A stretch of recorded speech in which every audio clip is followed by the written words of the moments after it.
Doorway సూచనలు లేదా సమాచారాన్ని అందించే స్వీయ శోధన సాధనం. తీవ్రమైన మరియు నిజాయితీ గల సహ అభ్యాసకుల కోసం ఈ వీడియోల శ్రేణి వేచి చూస్తూ ఉంది. In search of sincere seekers.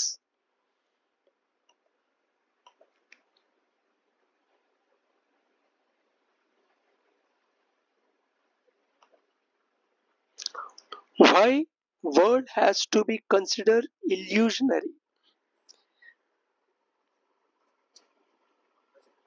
పర్టికులర్గా హిందూయిజం యొక్క కాన్సెప్ట్స్లో, వేదాల్లో కానీ ఉపనిషత్తుల్లో కానీ ఈ ప్రపంచాన్ని మొత్తం మిథ్యగా చెప్తారు.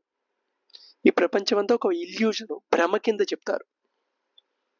మామూలుగా మనకి సాధారణంగా మన మైండ్లో ఉండే మీ అర్థం ఏంటంటే, ఇల్యూజనరీ అంటే అక్కడ లేదు కానీ అలా కనబడిందని.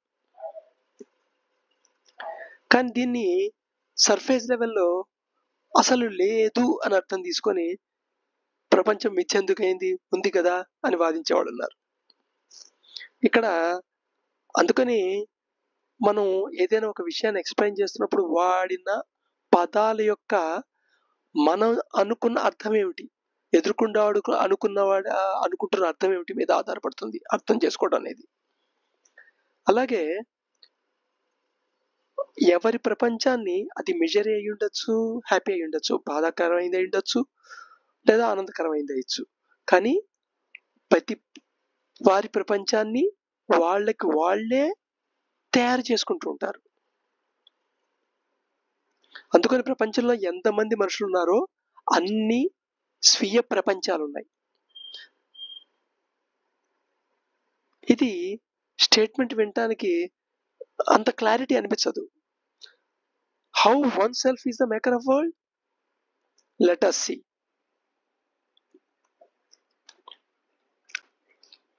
సో ఫస్ట్ సెన్సెస్ ఆర్గాన్స్ దగ్గర ఫిల్టరింగ్ అయిపోతుంది. సెన్సెస్ ఆర్గాన్స్ దగ్గర ఫిల్టరింగ్ ప్రాసెస్ అయిపోతుంది. ఈ ఫిల్టరింగ్ దేని ద్వారా? వాసనాస్ ద్వారా. సో సెన్సెస్ వేరు, సెన్స్ ఆర్గాన్స్ వేరు. సెన్సెస్ అనేది వాసనాస్ ప్రాతిపదికగా వర్కౌట్ అయ్యేది. వాసనాస్ ఎలా ఏర్పడతాయి? ఇష్టము, లైక్స్, డిస్లైక్స్, ట్రైట్స్. సో ఈ సెన్స్ గుండా ఫస్ట్ ఇన్ఫర్మేషన్ ట్రావెల్ అవ్వటం అనేది ఒక ఎలిమినేషన్ యాక్టివిటీ. ఇక్కడ పర్టికులర్గా కొన్ని సెలెక్ట్ చేసుకోవడం జరుగుతుంది, కొన్ని కావాలని ఒమిట్ చేయటం జరుగుతుంది. సో టోటల్గా దీన్ని రఫ్గా చెప్పాలంటే అందుకని ఆబ్జెక్ట్ అండ్ బ్యాక్గ్రౌండ్ అంటాం. బ్యాక్గ్రౌండ్ అసలు మనం పట్టించుకోం.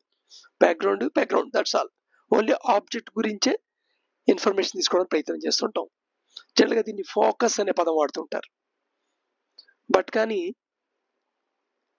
ప్రాసెస్లో ఏమవుతుందో చూద్దాం. సో ఇది ఆబ్జెక్ట్ అనుకోండి. అంటే జనరల్గా ఫిజికల్ ఆబ్జెక్ట్లో వేరియేషన్ అనేది చాలా తక్కువ ఉంటుంది, మోడిఫికేషను. అందుకని నాకు కుర్చీ, నీకు కూడా కుర్చీయే. నా కుర్చీ ఆకారం నీకు కూడా కుర్చీ ఆకారమే. కానీ స్టిల్ ఆకారాన్ని నేను ఏ యాంగిల్లో చూస్తున్నాను బట్టి ఆ ఇంప్రెషన్ ఒక పిక్చర్ అయితే ఉంటుంది. బట్ నువ్వు అన్ని యాంగిల్లో అదే ఆబ్జెక్ట్ని గతంలో చూసిన మెమరీ ఉంది కాబట్టి ఒక 3 డైమెన్షనల్గా నువ్వు లోపల పర్సీవ్ చేస్తావు. బట్ కానీ అలాగే శబ్దం లాంగ్వేజ్ రూపంది సేమ్ ఉంటుంది, గెస్చర్స్కి వచ్చేప్పటికి మారిపోతుంది. ఇప్పుడు మనసులో వస్తున్న అబ్స్ట్రాక్ట్ భావాలు అంటే ఫిజికల్గా లేదు, అవ్యక్తమైన భావాలు. కానీ నువ్వు దృష్టిలో చూస్తున్నావు, నువ్వు చెవితో వింటున్నావే, వాటి గురించి మాట్లాడుతున్నమాట. అంటే నీ మనసులో ఉండే థాట్స్, ఒపీనియన్స్, ఎజంప్షన్స్ ఇవి ఆబ్జెక్ట్స్ కింద. సో సెన్సెస్ గుండా ఆబ్జెక్ట్ ప్రయాణం చేయగానే ఆబ్జెక్ట్లో కొంత ఎలిమినేషన్ అయిపోతుంది. కొంత బ్యాక్గ్రౌండ్ కింద తీసేసి కొంతనే సెలెక్ట్ చేసుకుంటాం. సెన్స్ ఆర్గాన్స్ వచ్చేప్పటికి ఏమిటి? జస్ట్ అవి ట్రాన్స్క్రైబింగ్, ఒక కోడెడ్ ఇన్ఫర్మేషన్ ఇంకో కోడెడ్ ఇన్ఫర్మేషన్లోకి మారుస్తాయి. సో నెక్స్ట్ తర్వాత మోడిఫికేషన్ ఆఫ్ ట్రూత్ ఎంటైర్లీ మారిపోతుంది. అది పర్సెప్షన్ ప్రాసెస్లో. సో యాక్చువల్గా ఉన్న ఈ ఆబ్జెక్ట్కి సంబంధించిన సిగ్నల్ అది ట్రాన్స్క్రైబ్ అయిన సిగ్నల్. ఆ సిగ్నల్ పర్సెప్షన్ అయ్యేటప్పటికి సిగ్నల్ కింద మారిపోతుంది. ఆ సిగ్నల్కి రిలేటెడ్ ఇమేజ్ ఇది. సో ఉన్న ఇమేజ్కి ఏదో కలపటమో ఏదో తీసేయటమో ఏదో జరిగి మొత్తం మీద అది మోడిఫై అవుతుంది. మోడిఫై అయింది మెమరీ పూల్ గుండా ప్రయాణం చేస్తుంది. ఆ మెమరీలో కొన్ని అటాచ్ అయ్యి సమూలంగా దాని యొక్క నిర్మాణం మారిపోతుంది. తర్వాత ఈ నిర్మాణాన్ని ఒక ఫ్రేమ్వర్క్ లో వ్యాలిడేట్ చేస్తాం. దాని ఇంటర్ప్రిటేషన్ ప్రాసెస్ అంటాం. సో ఇంటర్ప్రిటేషన్ వాడే ఫ్రేమ్వర్క్ అనమాట అది. ఇప్పుడు ఇది ఇంటర్ప్రిటేషన్ అయ్యేప్పటికీ ఇంకొక రూపాన్ని అంతరించుకుంటుంది. ఇప్పుడు ఈ రూపానికి డీకోడింగ్ ప్రాసెస్ జరుగుతుంది లోపల. ఆ డీకోడింగ్ ప్రాసెస్ ఫలితంగా ఆ ఏర్పడిన ఆబ్జెక్టు ఒక స్కీమా నిర్మాణానికి నువ్వు థాట్ కలుపుతావు, ఎమోషన్ కలుపుతావు, స్పేస్ అండ్ టైం యాడ్ చేస్తావు. సో ఇవన్నీ అట్రిబ్యూట్స్ యాడ్ అవుతాయి అన్నమాట. అంటే ఆబ్జెక్ట్ ఒక పిక్చర్ అండర్స్టాండ్ అయిన దానికి ప్లస్ థాట్ ప్లస్ ఎమోషను. ఇక్కడ ఎమోషన్ ఏమో లోపల కలర్ కింద మార్చాం, అదే దాని బోర్డర్ లైన్లు మారుతున్నాయి, అది థాట్ కింద చెప్పుకున్నమాట.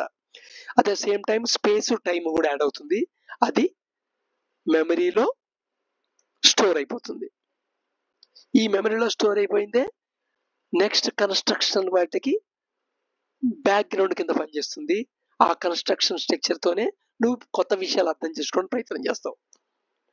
సో దేర్ ఫోర్ నువ్వు అర్థం చేసుకుంటున్న ప్రపంచం మొత్తం కేవలం బయట ఏదుందో యాజ్ ఇట్ ఈజ్ గా అదైతే కాదు. బయట యాజ్ ఇట్ ఈజ్ గా అదే నీకు అర్థమైంది అనుకో, అప్పుడు నీకు ట్రూత్ తెలిసినట్టు. ట్రూత్ అనేది తెలిసినట్టు.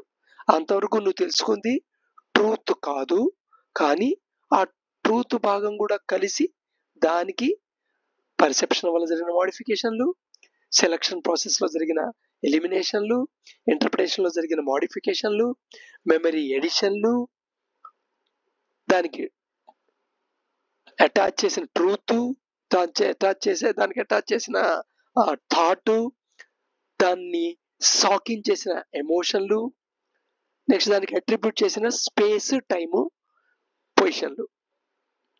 ఇది కాకుండా లైక్ డిస్లైక్ ఒక ఇండెక్సింగ్ వాల్యూ, ఇవన్నీ కలిపి లోపల ఉంటుంది.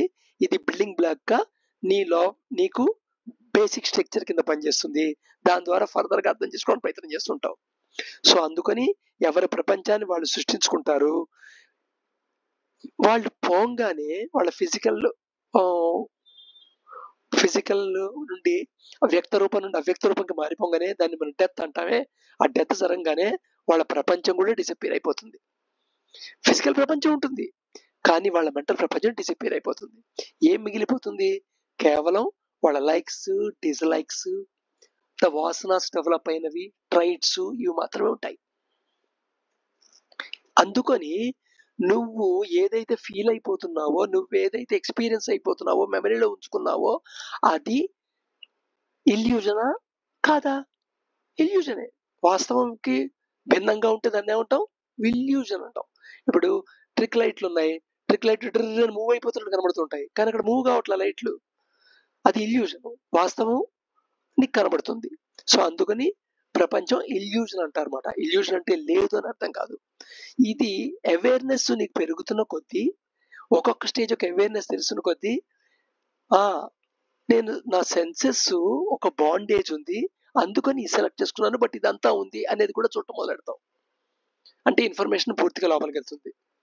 నెక్స్ట్ నువ్వు ఎప్పుడైతే పర్సీవ్లో నేను దీనివల్ల ఇలా పర్సీవ్ చేసిన విషయం నీకు అవేర్నెస్ లోకి వచ్చిందో, అసలు విషయం అర్థమైపోతుంది. నీ కంటికి ఎలా కనబడుతున్నా కానీ అసలు విషయం అర్థమైపోయి ఉంటుంది. అలాగే ఇంటర్ప్రిటేషన్ లో నేను ఈ ఫ్రేమ్ వర్క్ ఇంటర్ప్రిటేషన్ చేశాను కాబట్టి నాకు ఇలా అర్థమైంది అనే విషయం కూడా నీకు అర్థమవుతుంది. అవేర్నెస్ లేకపోతే ఇదంతా రియాలిటీలా ఉంటుంది. ఇలా జరిగిన అండర్స్టాండింగ్ మనం బాగా పర్ఫెక్ట్ గా అర్థం చేసుకుందాం అనుకుంటాం, కానీ అదే మిస్అండర్స్టాండ్. యాక్చువల్గా ఆబ్జెక్ట్ ఎలాగో ఉందో అలాగే లోపల నీకు ఆబ్జెక్ట్ ఫామ్ అయ్యి దాని నుండి నీకు సెపరేట్‌గా థాటు, సెపరేట్‌గా ఎమోషను, సెపరేట్‌గా ఇంటర్ప్రిటేషన్స్ ఫ్రేమ్ వర్క్ దేనివల్ల నీకు అలా పర్సీవ్ అయింది, నీ యొక్క సెన్సెస్ బాండేజ్ వల్ల ఏది సెలక్షన్ చేసావు, ఏది నువ్వు కన్సిడర్ చేయలేదు, ఇవన్నీ అవేర్నెస్లోకి వచ్చావంటే వీటన్నిటిని పట్టించుకోవు, అన్నీ ఉంటాయి కానీ వాటిని ఇన్ఫ్లుయెన్స్ చెయ్యవు నిన్ని. అప్పుడు నీ ప్రపంచం నువ్వు ఇల్యూజరీ ప్రపంచం అయినప్పటికీ, దాంట్లో అదే ప్రపంచంలో బతుకుతున్నప్పటికీ నువ్వు నీ ప్రపంచాన్ని హ్యాపీ ప్రపంచంగా మార్చగలుగుతావు. ఈ ప్రాసెస్ మొత్తాన్నే యోగా అంటారు.